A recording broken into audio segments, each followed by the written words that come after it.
What do people who are in super high performance, super intense situations, like people in special ops, like, SEAL team guys, what do they think about this whole barefoot thing? I mean, my God, they're out in the middle of nowhere doing all this crazy stuff. Well, I don't know. Let's find out. On today's episode of the Movement, the podcast for people who want to know the truth about what it takes to have a happy, healthy, strong body, starting feet first, those things at the end of your legs. They're your foundation. And so we here break down the propaganda, the mythology, sometimes the flat out lies you've been told about what it takes to use them, what it takes to run, to walk, to play, to do yoga or CrossFit or hike or whatever it is you like to do, and to do that effectively and efficiently and enjoyably. And did I just say enjoyably? Yeah, of course I did. Because look, if you're not having fun, you're not going to keep doing it anyway. So pick something you enjoy and then, do that. I'm Stephen Sashen from zeroshoes.com and .eu and .co.uk. I'm the host of the Movement podcast, and we call it that because we, including you, more in a second, are creating a movement about natural movement, letting your body do what it's made to do without getting in the way unnecessarily. So, how do you become part of this movement? It's really easy. Spread the word. Give us a thumbs up. Give us a good review. Share this. Like it on Facebook. Hit the bell icon on YouTube so you know to get previous episodes or you'll hear about future episodes. In fact, you can just go to our website, www.jointhemovement to find all the previous episodes, get notified about the new ones, find us on social media, and find another place to get the podcast if you don't like the way you're getting it this time. In short, if you want to be part of the tribe, just subscribe. It's really simple. So let's have some fun. Trevor, welcome. Tell people who the hell you are and what you're doing here.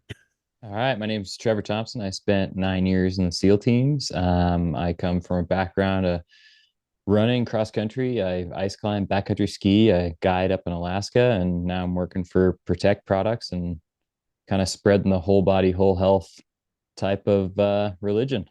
So I'm just going to make this really easy for you. I'll never forget. Actually, wait, I got to tell this story. You'll get a kick out of it. We had a whole bunch of special ops guys who were coming to have a meeting at NORAD, and they stopped off at my house when my wife and I were running the business from the house to pick up some sandals. They were really into what we were doing. Was suggesting we should be standard issue. That was a whole other story. But just for the fun of it, I said, hey, I love when military technology makes it down to consumer stuff like GPS. But now I just wonder, like, what's the resolution you get? We get 3 foot, but what do you get? They go, no, we're using the same satellites you are, the same that you're getting. I said, cool. Well, then what can you take a picture of from space? They went, oh, yeah, we can't tell you that. Like, okay. So I'm just curious about the historical part first.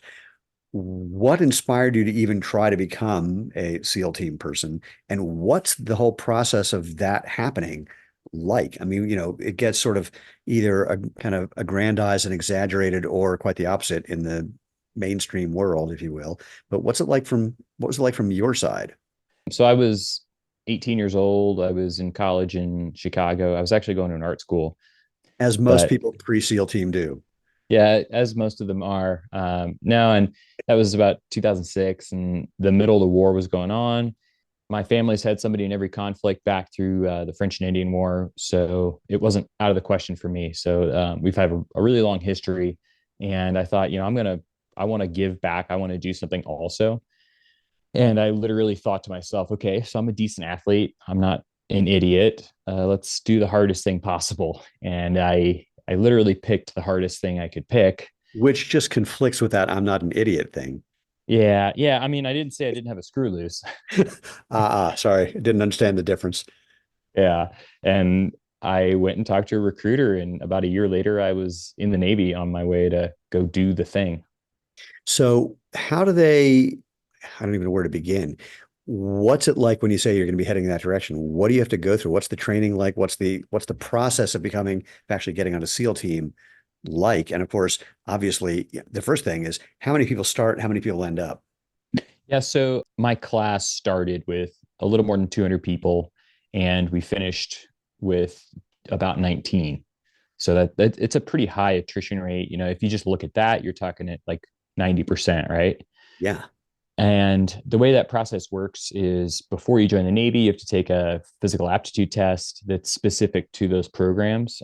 So it's like a 1.5 mile run, 500-meter swim, and it's breaststroke or side stroke, max pull ups, push ups, sit ups. And there's bare minimum scores that you have to pass, which are if you're only passing the bare minimums, there's no way in hell you're going to make it. Most of the guys are tripling, quadrupling those numbers usually, because the minimums are truly minimums. And Give me an example for like push-ups or pull-ups. I think pull-ups is 6. Oh, wow, that is a minimum. It is a minimum. And, I mean, they're dead hang, chest to bar type of pull-ups, but man, if you weren't doing 20 to 25, people were looking at you weird. um, and then beyond that, you're just getting your ass handed to you for 6 months, and they're trying to find somebody that doesn't just have the physical and mental aptitude, because that's relatively simple to find. I mean, there's a lot of collegiate athletes that can outperform us in name the discipline, but they're really looking for people that can kind of dig out that really impossible thing to get a hold of for psychologists to look at, which is the I'm not going to quit no matter what the scenario is. It's just damn near impossible for them to figure out, like, which person is going to be able to pull that out of themselves. And every time I've been asked by guys, hey, what's it going to take, and how did you get through that? I always tell them, like, how bad do you want to be there? That's what it takes. Because if you're a decent enough athlete, that's not a problem. Yeah. Yeah. It sounds though like it's more than I would guess even more than that. It's kind of like when people talk about entrepreneurship and they go, I'm starting my business because I'm really passionate. I say everyone's passionate. Yeah. That's not the thing. So, I would guess that everyone's got that sort of stick to itiveness as well. But there's another part where, I mean, to your point of, saying you're not an idiot, the special ops guys that I've met, they're all super smart. Yeah. And there's something about that problem solving in the face of, sheer what would be terror for normal human beings.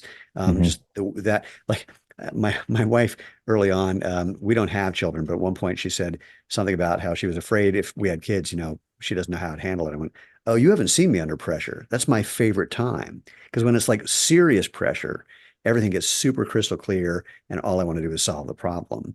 Normal stuff like people driving 10 miles an hour below the speed limit in front of me, that's a whole different thing. I lose my shit.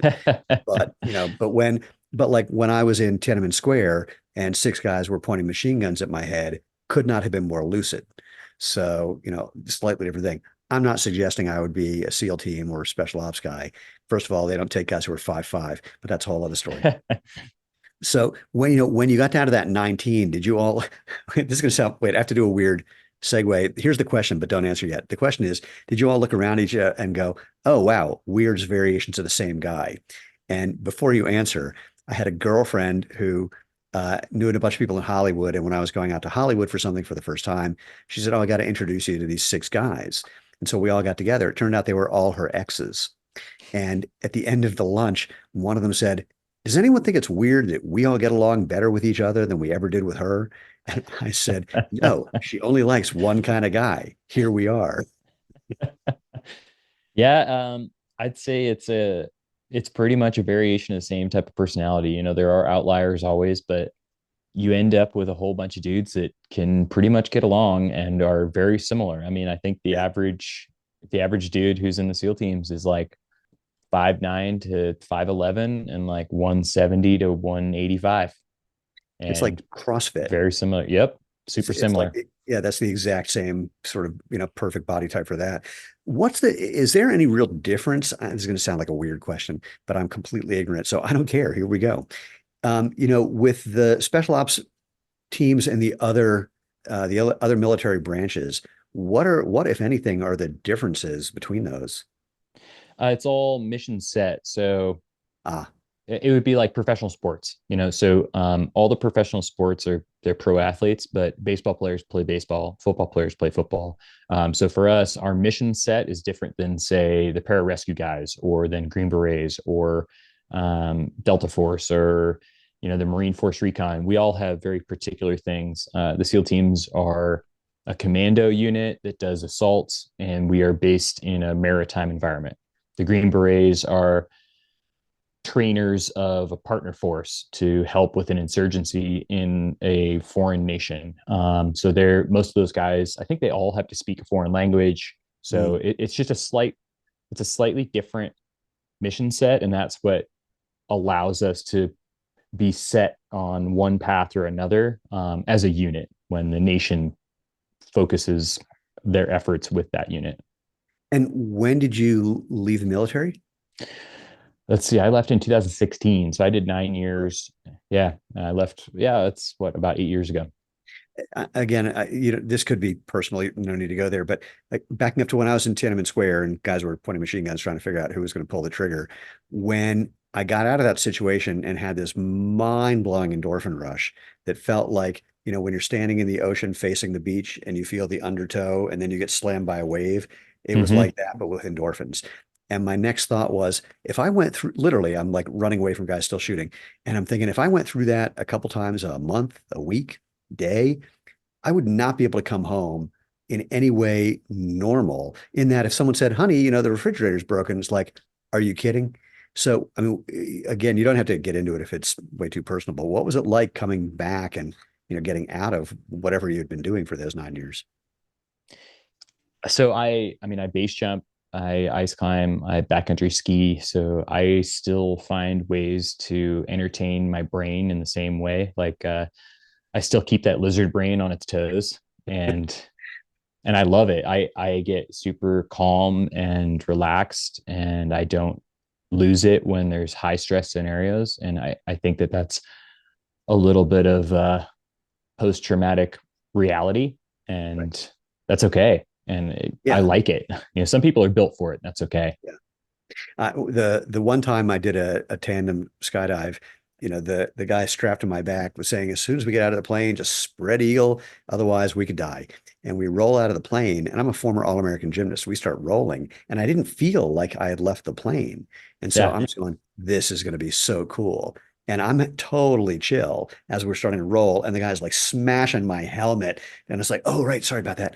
So there's a picture on my fridge after we land of me looking all happy and the guy behind me just like scowling at me. It's like, sorry, we're okay. But That's his problem. I've taken a bunch of people in tandems, and I find them fun. oh They yeah. should be fun. Yeah. Well, it was an easy jump and everything was fine. We landed standing up. It was great, but he was just still freaked out from freaking out. And look, I get it. He didn't know that I was chill. He thought I Yeah. was panicking. I understand. So, of course, here's the magic question. We're talking because you have some thoughts and feelings about human feet. Hmm. So when did you kind of start being curious about what you're going to put on your feet and how your feet were going to work? And let's chat about that. So I count myself very, very lucky. My cross country coach in high school, so being what, 14 or so years old, he had us run, I'd say almost half of our mileage, a third to half of our mileage was done barefoot, which I know is not common.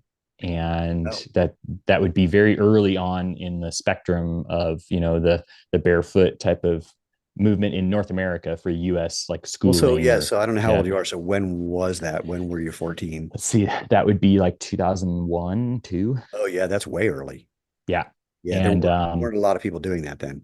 no, and I think that came from him being a marathoner and him looking at specifically a lot of the sub-Saharan African runners and a little bit of the Copper Canyon Indians, and him just thinking like, hey, this works for them, and so why not start my kids that way? He didn't have us running on concrete or anything crazy. Like he had us running on grass and turf, and which is, as children, you can really overdo it for kids that have never done it. So, man, I owe a debt of gratitude to him, because I then got to the point where I can run as long as I want to run on concrete or dirt or whatever the medium is. Did he say anything? Did he just have you do it, or was he explaining the value of it? He explained the value. He gave us the, hey, your feet are meant to be attached to the ground. This is what we've done for millions of years. Like, this is how our feet developed. This will give your body a mechanical advantage when you have to cushion via the thing that's attached to your legs, instead of using the shoe as the cushion. So you will learn how to run properly and avoid lower leg injuries. Who was this brilliant man? So his name's Wes Smith. I think he's probably still out there in LA area. Oh my God, we'll have to look him up and say hi. That is, Yeah. I got to hear that story. That is delightful. So here's an interesting question then. Was the whole team training barefoot sometimes? You mean the cross country team? Yeah, yeah, yeah. Yeah, barring any odd injuries or specific mechanical disadvantages that somebody would have, and they possibly would refuse to do it. Almost everybody did it on a very regular basis. I asked because I was just at an event at the American Physical Therapy Association, and one of the guys presenting, he's the family doctor in a very small community, and they have a high school that's like also really tiny. And he got like all of those high school cross country runners to be training either barefoot or in minimalist footwear and competing in Mm-hmm. minimalist footwear. And they never, since they've done that, or in the years that he was involved in that, they didn't have one injury that kept someone from running, from competing. And the only couple of injuries they had that were causing some pain, but again, didn't stop someone from running, were people who, while they switched to a minimalist shoe, were still overstriding and heel striking for whatever reason. Everyone Mm-hmm. else, totally fine. And this tiny, tiny, tiny little school from upstate New York placed, I think, like fourth in the nation against these massive schools with tons of money. And a lot of it was just due to the fact that they stayed healthy the whole time. And I think it was very similar for us. I don't specifically remember any injuries more than the occasional shin splints. And I mean, we were putting 80 to 100 miles in, and a lot of that on concrete and asphalt. So yeah, it's going to happen. But I mean, shin splints are, talk about a minor, like it's a hiccup. Yeah. We had a guy working for us, our first customer service person, who was 65, and he was using our thinnest. All we had was our do-it-yourself kit then. So he's running with a 4 millimeter piece of rubber underneath his foot, putting on 120 to 160 miles a week, and on roads. And everyone's Yep. going, you can't do that. He goes, I just did it. Yeah, and man, I have since spent the same amount of time doing the same sort of stuff, running in. I mean, I've run around in bedrock sandals, like next to nothings. Like it doesn't bother you if you train the body. Yeah, I'll be getting you some sandals that are better than Yeah. those. I mean, I know a guy who knows a guy. He'll hook you up. Yeah. So backing up to when you're in SEAL team, what were you guys doing for footwear then? And I ask in part because I met a guy who I think he might have been Green Beret, who said their whole team they all switched to minimalist footwear. Now, interestingly, he also said we all got a lot of plantar fasciitis. And I looked at him, and this guy was massive. This guy was like 6'5", 250, no body fat. And I looked at him, I said, I don't think you have plantar fasciitis. He's like, well, my doctor said, yeah, I got a hunch. Well, what are you thinking? I said, well, can I stick my thumb in your calf? He goes, sure. Put my thumb in his calf. He's suddenly flat on his face on the ground. I just sat there, digging out the one spot that I could tell was super tight. And then after about 3 minutes of that, I said, how do you feel? And he stood up and walked around. He went, Jesus, that's like 90% better. I said, good, go back to the base. Tell your physical therapist to do that for a week for everybody. Let me know what happens. And I saw him a year later. He goes, that was it. We just all had tight calves. Magic. Yeah. Yeah. um, I think actually the bulk of the guys were running around in, if I recall correctly, a lot of them had those early Merrill, really thin Oh, bottom love. shoes. Yeah. And then I had a pair of high top Innovates Uh-huh. that I deployed in. So a lot of the guys actually were embracing the like either zero drop or very thin shoe because it works. Yeah. Well, and my God, I'm also thinking, the reason that some of the guys are saying our sandals should be standard issue is this doesn't take up any room in my pack. Yep. And there's times where I need to get out of something that's got my feet soaking wet so that my feet can dry off so I don't end up having, more problems. And the good news with all the special ops guys is, you guys have your own credit card. You can do whatever you want. Oh yeah. Yeah, we'll go ahead and group purchase that thing.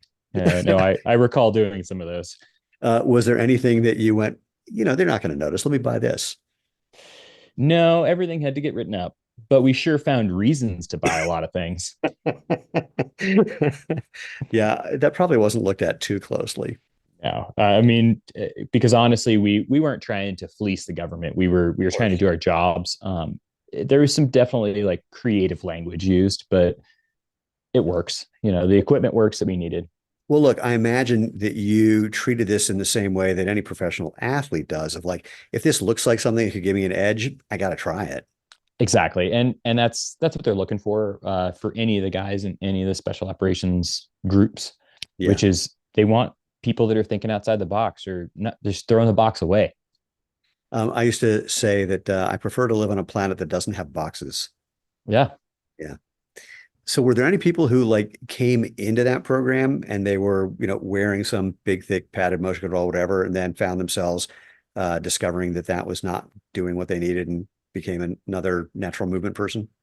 Actually, I think that the team that I was at, and the teams that I was at, by and large, almost everybody there embraced that kind of direction, which it really is just a function of the times that people were being taught the benefit of that sort of movement pattern. We had guys coming in teaching us yoga, teaching us how to do these movements. And you have, 20 Navy SEALs out there doing downward dog and like, cow cat. And it's wild to see, but then you see the back end benefit, which is we're more resilient. We don't break as often. And that means we're better to deploy. Yeah. It's a really interesting thing, actually. It just occurred to me that the difference between what you just described and sort of the spec out mentality of making you guys more bulletproof. It's amazing to me seeing in professional sports the opposite, where they're not doing that and kind of working almost on kind of an attrition basis. I mean, we're starting to work with a bunch of pro athletes, and one guy reached out to us recently, an NFL guy, said, "You've given me extra seasons of my career." And that's worth billions of dollars to both the players and the teams. Why they don't do something similar to really keep people healthy is kind of a mystery. And happily, we're starting to do that with them. It's a wild mystery. And what's really interesting to me, looking at professional sports in particular, or Olympic level sports, is that the athletes that get paid the least and are doing it for the passion are usually the ones that are the most proactive, not reactive to their PT, which is incredible to think about. Like the guy that's getting paid $50 million a year, as opposed to the skier that has to fund their own trip to the Olympics. And Right. that skier is doing all their own PT and they don't get hurt. And then the football player is hurt on a regular basis, but they have the world of right in front of them. Yeah. You reminded me when I went to the World Masters Track and Field Championships, every other team except the US, so every other country other than us, had paid for physical therapists and massage therapists to come with them.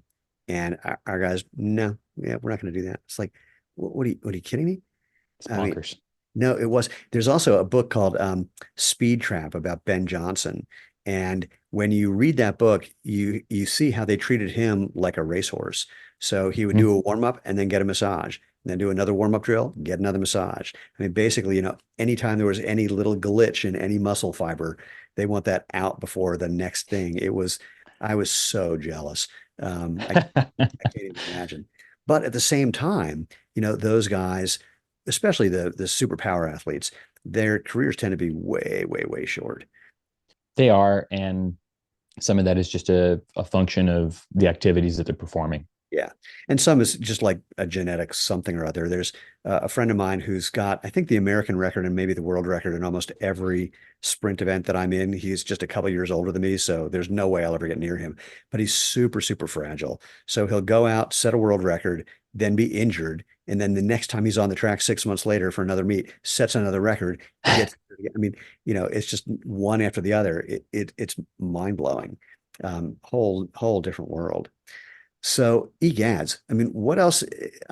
It's so interesting that you started in high school, and I'm curious. At any point, did you find yourself really kind of diving into the whole barefooty things, just with the any of the research or any of the science behind it? Because I have no doubt that at some point you're walking around in whatever the hell you're wearing, and people are giving the comments to you that we all get. Oh yeah, absolutely. And I mean, I was on the full far end of that spectrum of that guy. Like I was practicing yoga on a regular basis. I was using like man, I think I found like a do-it-yourself kit for like a copy of the what is it, Rarumari sandals. So it's Um, Ramari is just basically what yeah, the Tamara call themselves, which is the yeah, running people. and I had read that book, that Born to Run, Yeah. and like I was so far down the like, no, this is just what you're supposed to do. I mean, reading old reports about like Appalachian children having strong feet and never having lower back issues and all this crap, and I was trying to espouse that to everybody that I could get my hands on. I was constantly telling the holistic health thing too. And yeah, occasionally you get looked at like a goofball, but the reality is like if you're able to change one person's perspective, you might save their back, knees, hips forever. Yeah. And in the time since you've again been out of the military, what you're doing now, even or through what you're doing now, is there still some? I'm trying to think of how to even ask this question. Obviously, what you were doing then, a lot of this was supporting all the things you were doing at a performance level. Now it's a Mhm. slightly different thing. How has it changed for you? It's still a performance thing because I ski. I mean, I backcountry ski at a relatively high level. I still do a lot of hard physical efforts from hunting. I mean, I hunt in moccasins on a very regular basis, like moose hide, flat for real moccasins. It's just it's a part of my life. It's a lifestyle now. It's not just a choice. It's I will not be stepping away because I just cannot see myself doing that. I just don't see a benefit to moving backwards. What's your experience dealing with skis, since ski boots are not the most barefoot friendly? They are not, but specifically with ski boots, there's such a clamp down, mid calf down piece of equipment. I just treat them as okay. That's a function of the sport. It doesn't screw with me too much, and your feet are so locked in that as opposed to being in a boot where you functionally have a little bit of motion, but you're off the ground and you're set weird. With a ski boot, you can actually be set pretty flat in the boot itself if you get fit right. And then beyond that, it's just a ski boot. Yeah. Well, I expected that that was going to be the tenor of your answer, which is, basically you're strong enough to handle that time when you're doing the thing that you need to do that Yeah. it's not ideal, but that's what you need to do. Yeah, I have a similar comment when I talk to climbers. I go, I know you need a climbing shoe that's going to squeeze your foot into a tiny little crevice, but once you get out of it, check this out. And that's what they do. It's like we need Yeah. strong enough feet to tolerate when our feet aren't strong. Precisely. Yeah. Or in a compromised position. Yeah, exactly. There's a friend of mine who she actually put out an ebook. I think it was called Catwalk Confidential, but don't hold me to it. It was how to deal. It was basically how to walk in high heels, or how to be comfortable in high heels. But it was a fake out. It was really a foot strengthening exercise program. It's like once your feet are strong enough, you can tolerate this for a while. And that's the truth. You're not going to be in ski boots for more than 4 to 6 hours during a day, likely. And that's fine. Because if the rest of the time you're walking around barefoot or nearly barefoot, cool. That's the PT that your body needs. Yeah, absolutely. So, I wanted to have this conversation because obviously you've been in more extreme situations than the average human being. And I wanted people to understand, that this is more than just walking around in a goofy pair of shoes or being barefoot every now and then or whatever. This is like, a legit thing for very high performance people. And super appreciate that. Absolutely. And I will talk about it to my dying day because I 100% believe it. Well, people will sometimes say to me, they'll use that B word. They say, well, you believe it. I go, no, this is not what I believe. This is a fact. Yeah. Um, Look, humans have done it for 99.9% of our history. I think it works. it's actually Irene Davis did the math. I saw her do this the other day. It was 99.99975. Yeah, it's bonkers. Like it's completely mind numbing to think that shoes are the answer. Like, Well, I'll tell you something. I'll tell you something amazing. I've talked about this on the podcast. I've also just done a rant about it. But now there's a new piece of information that I didn't have before. So on the website for a major footwear brand that I shouldn't mention, their name rhymes with Mikey. Let's leave it at that. So on this one page, kind of hiding in their website, they published a portion of the abstract from a study that they designed and paid for, did it about 4.5 years ago. And the way they publicized the results were that they have a new shoe that reduced injuries compared to their best-selling shoe by 52%. And the injuries, they were tracking this over a 12-week half marathon training program. And an injury was anything that kept you out for at least 3 days. So that's, basically a week. yeah, Now, if it sounds really cool, it sounds great. Then if you actually look at the page, amazingly, they published the numbers, which is that the best-selling shoe injured 30.3% of the people wearing it in 12 weeks. And whoa, the better shoe only, air quotes, only injured 14.5%. Now, it says some amazing things. First of all, it proves that shoes can be the delimiting factor for injuries, yep, which shoe companies have been denying for years. They basically say if you're getting injured, it's because of you, because the shoes are great. So that's one thing. Now, of course, it raises questions like, well, if that other shoe is better than the bestseller, why are you still selling the bestseller? Why isn't everything made the way that new shoe is made? And then, of course, the question, what's the difference with that new shoe? And their answer, which they didn't publish, but I have a copy of the study, is we removed many of the protective features. So they made it more like this. Oh yeah. If we injured 14 and a half to 30% of the people wearing our shoes in 12 months, this conversation would be happening from my jail cell. So it's sort of amazing. But here's the question. Here's the thing that I never thought of until someone asked me this the other day. They said, why do you think Mikey has this on their website? That's a really good question. I'm betting, and I could be wrong, but they know about what we're doing. I mean, I talked to the agent for some of the pro athletes that we're working with. I said, the moment one of your boys plays 5 minutes in a game, we're going to, in our shoes, we're going to hear about it. And Oh yeah. he said, oh yeah, Mikey called me last week to find out what you're up to. So they know they're tracking us. My suspicion is that they have that on their website for the same reason there's a warning label on cigarette boxes. Oh yeah. It's a liability thing. Yeah. If someone Yeah. decides to go after them, they go, well, we put it on our website. Which that whole thing has always been wild to me, just based on looking at the original shoes that like Bowerman was making. I'm Right. like, man, what a divergence you guys really took from a thing that is essentially like a cross country running flat, which worked fine. Yeah. The first waffle trainer, I remember I was like 12 years old when I put it on. It was about 10 mil of a little bit of foam. It did something clever that Ultra then kind of copied in a way. It was the sole was flat, but just or like where your foot is, but at the toe, the foam, is like a V shape or however you want to call it. Basically, it just, Yeah. Like came a up. wedge. Yeah, kind of a Yeah. wedge instead of being totally flat across the whole thing. So I remember as a young sprinter, I leaned forward to start running and it just rocked me onto my toes. I went, this is great. And it was, too narrow, still kind of squeeze your toes together. But fundamentally, it was a minimalist shoe. Yeah. And then, yeah, they went in a whole different direction, obviously. The even more fun example is Arthur Lydiard, who was the coach from New Zealand. Yep. He made shoes for his athletes. They look just like these. Zero surprise. I mean, he had them doing all sorts of wild stuff, like running in sand, running downhill. Like his programming was gorgeous. Totally brilliant. And similar to what we were describing before, I know a number of those athletes, and they all say the same thing. We never had an injury until we got a shoe sponsorship. Bingo. Yeah. Irene Davis asked that to someone who was in the Stanford Running Club in the late 60s, early 70s. She said, what did you guys do about injuries? And he said, about what?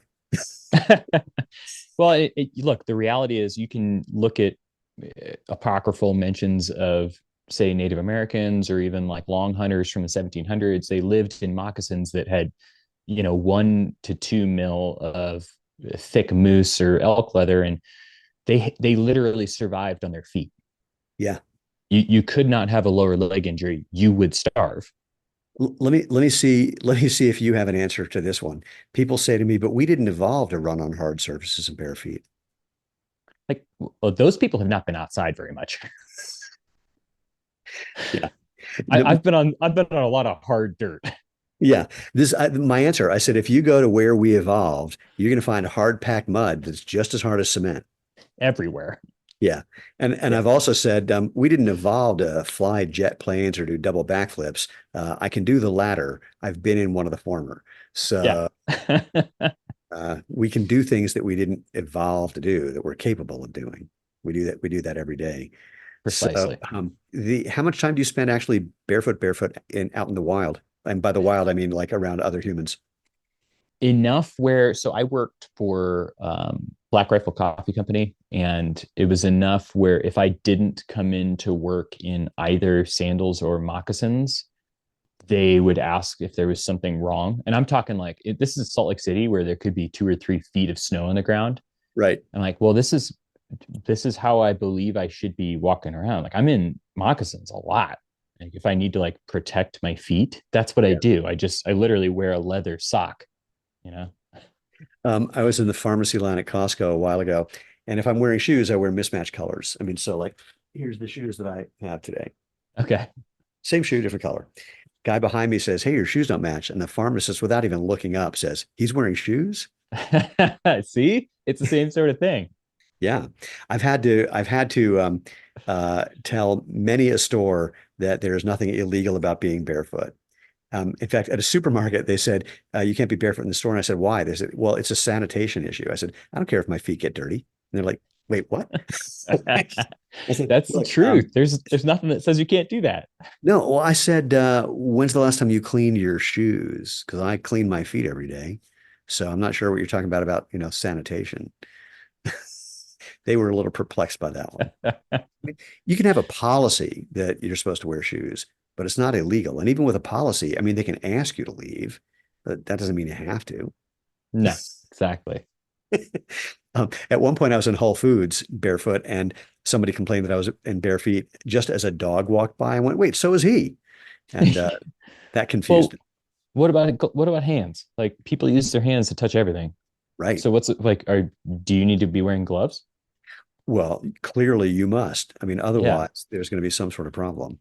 It's yes, we could go on forever about the illogical responses to running around in anything other than a normal shoe and normal air quotes around normal. precisely. Yeah. So anyway, clearly we could go on about this forever, and I'm hoping it was just fun for people to get a bit of an insight into a world that is somewhat secretive It's supposed to be. for until you guys leave, and then you're just like chatterboxes. Oh, Um, some of them really are. I have you're nothing compared to the father of a friend of mine. He was one of the top CIA guys for 40 years. And when he was in his 80s, I was grilling him on stuff. I'd say, what were you doing in Thailand in 59? And he goes, oh, I had a large suitcase of money I had to bring across the Burmese border to get the war started. What were you doing in Zaire 2 years before the coup? Oh, I had a large suitcase of money what were you doing? Oh, I had a large suitcase. I mean, literally everything I could think of. He was there 2 years earlier with a big suitcase full of money. That is wild. And I told his kids, and they're like, wait, what are you talking about? I mean, they had no idea, which was even more wild. So that was pretty fun. Well, Trevor, if people want to, just find out what you're up to, especially with the biz you're connected to, or just want to say hi, if they have any questions, or if you're open for that, how can they track you down and say hello? So the best way is literally I just have an Instagram account that says trevor.patrick.thompson or trevor.p.thompson. And that's it. It's super easy. It's just my name. And then I'm affiliated with and I work for Protect Products. And those are the easiest ways to get a hold of me or find out. Spell protect products for them since it's not a typical spelling. Yeah, that's right. Protekt and then products, just like it's supposed to be spelled. I have a fantasy that someday we will stop using protect didn't do it, but I have a fantasy someday we won't just remove vowels to come up with a new product name or a new company. Oh yeah. Just shake the Scrabble box for the next Oh, that's a whole pharmaceutical. one. If you look on Amazon, there's a whole bunch of companies, Chinese companies, that got into the idea of making barefoot shoes, and they undeniably just grabbed a bunch of Scrabble tiles, threw them on the ground, and went, "That's the product name." Yeah. Well, Trevor, been a total pleasure. I really appreciate the conversation. For everyone else, I hope you do as well. Reach out to Trevor if you're inspired to say hi. And remember, go check us out at www.jointhemovementmovement.com. You'll find links to all the social media platforms that we're on where you can say hi and interact with us there as well. And as always, if you have any recommendations, suggestions, if there's somebody you think should be on the show, especially if it's someone who thinks I have a case of cranial rectal reorientation syndrome, pass it on. You can drop me an email. I'm at MOVE at jointhemovementmovement.com. And most importantly, go out, have fun, and live life feet first.